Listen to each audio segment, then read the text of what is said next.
നമ്മുടെ ഇന്നത്തെ ടോപ്പിക് എന്ന് പറയുന്നത് എക്സസൈസാണ്. നമ്മൾ പലയിടത്തുനിന്നും കേട്ടിട്ടുണ്ടല്ലേ, എക്സസൈസ് ചെയ്യണം, എല്ലാ പ്രായക്കാരും ചെയ്യണം. എന്തുകൊണ്ടായിരിക്കും അങ്ങനെ പറയുന്നത്? നമുക്കൊന്ന് നോക്കാം. എന്താണ് എക്സസൈസിൻ്റെ ഇമ്പോർട്ടൻസ് നമുക്ക് നോക്കാം. പണ്ട് കാലങ്ങളിൽ കൂടുതലും ഫിസിക്കൽ എഫേർട്ടുകളായിരുന്നു കൂടുതൽ.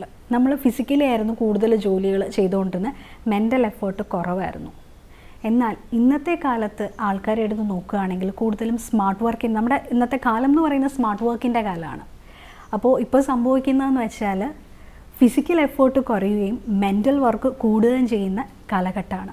അപ്പോൾ ഈ ഒരു സമയത്ത് തീർച്ചയായിട്ടും നമുക്ക് എക്സസൈസ് അത്യാവശ്യമാണ്.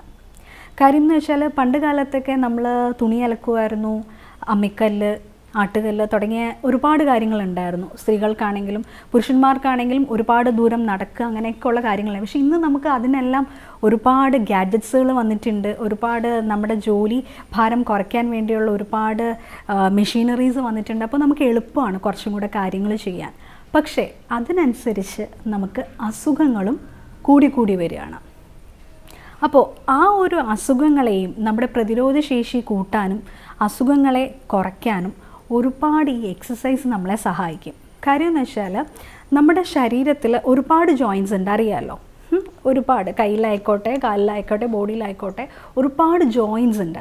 അപ്പോൾ ഈ ജോയിൻസിനൊന്നും നമ്മൾ പ്രോപ്പർ മൂവ്മെൻറ്റ് കൊടുത്തില്ല എന്നുണ്ടെങ്കിൽ അവിടെ ഒരുപാട് എനർജി വന്ന് അക്യുമുലേറ്റ് ചെയ്ത് കിടക്കുകയും അവിടെ പിന്നെ നമുക്ക് ഒന്നും ചെയ്യാൻ പറ്റാത്തൊരവസ്ഥയിലോട്ട് വരുന്ന സാഹചര്യം ഉണ്ടാവും. ഞാനതിനൊരു എക്സാമ്പിൾ പറഞ്ഞുതരാം.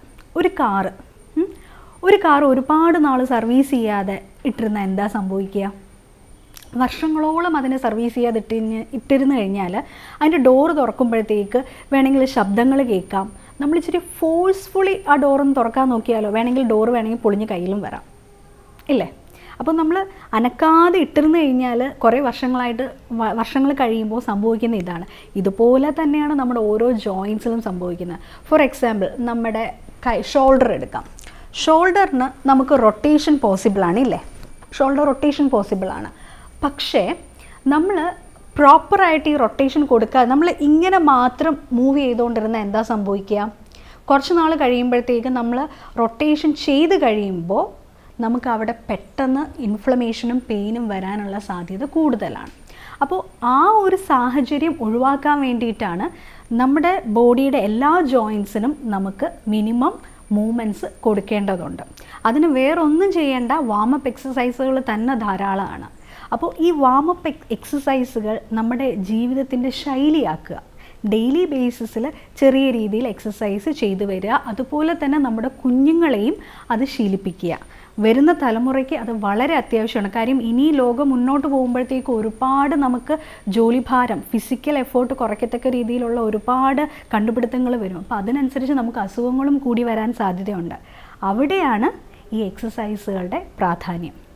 അപ്പോൾ കൃത്യമായിട്ട് വാമപ്പ് എക്സസൈസുകളോ അല്ലെങ്കിൽ അല്ലാത്ത എക്സസൈസുകളോ ഡെയിലി ബേസിൽ ചെറിയ രീതിയിലെങ്കിലും ചെയ്യാൻ ശ്രമിക്കുക.